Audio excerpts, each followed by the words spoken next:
Hi everyone. Today I'm going to be tying a partridge in orange soft hackle. This was requested by someone who wanted to see me tie one of these.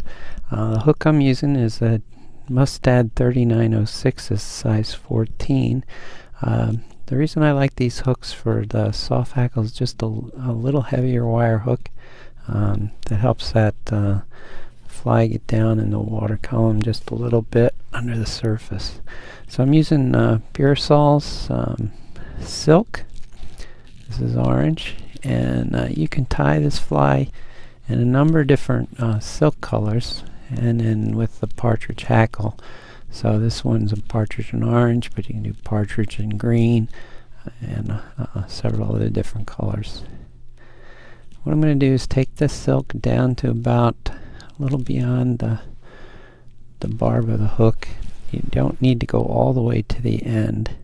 And what I'm going to do is take the tag end and the main strand of the tying silk, and I'm going to twist those together, and this is going to use that to then go back up, forming a little rib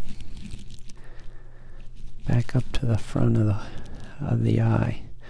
Now this is not a necessary step.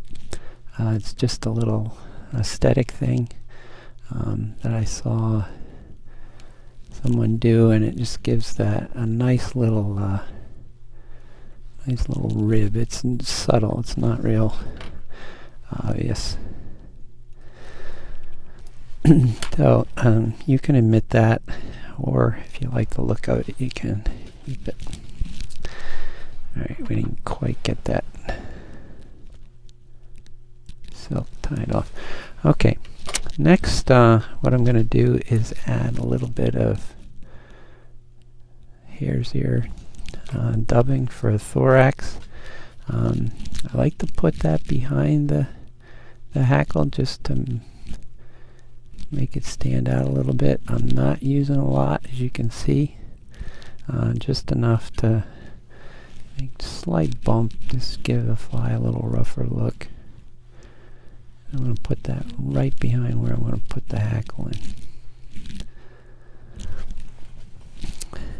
Next I have a partridge hackle that I've taken from the middle of the back. This is where the brown feathers are, and I'm going to tie this in at the tip. I like to do this when I'm working with the smaller sizes of hooks, primarily because the smaller hackle is up at the tip of the feather, and so by tying it in at the tip I can actually wind those smaller fibers around.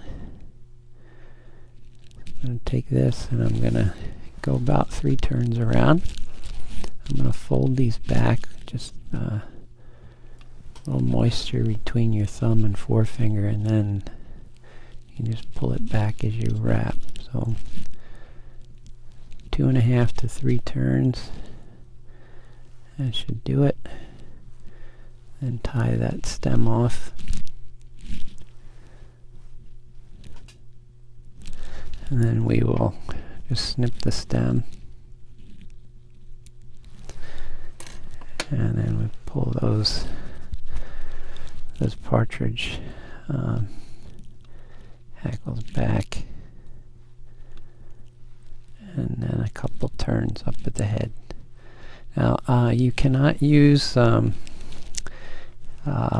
polish or head cement on this Purasol's silk. It'll dissolve the color mostly, so I'm using beeswax here to finish off the head,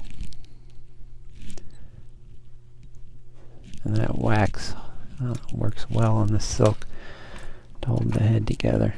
We're just going to clip that off, and there you have it, partridge and orange with the rib. And you can see the hackle goes down about to halfway between the barb and the point, not all the way to the end. So it actually gives the fly a slightly smaller look, even though you're on a size 14. It really looks more like maybe a 16. This is a good fly to use when caddis are on the water. The partridge in green also works well.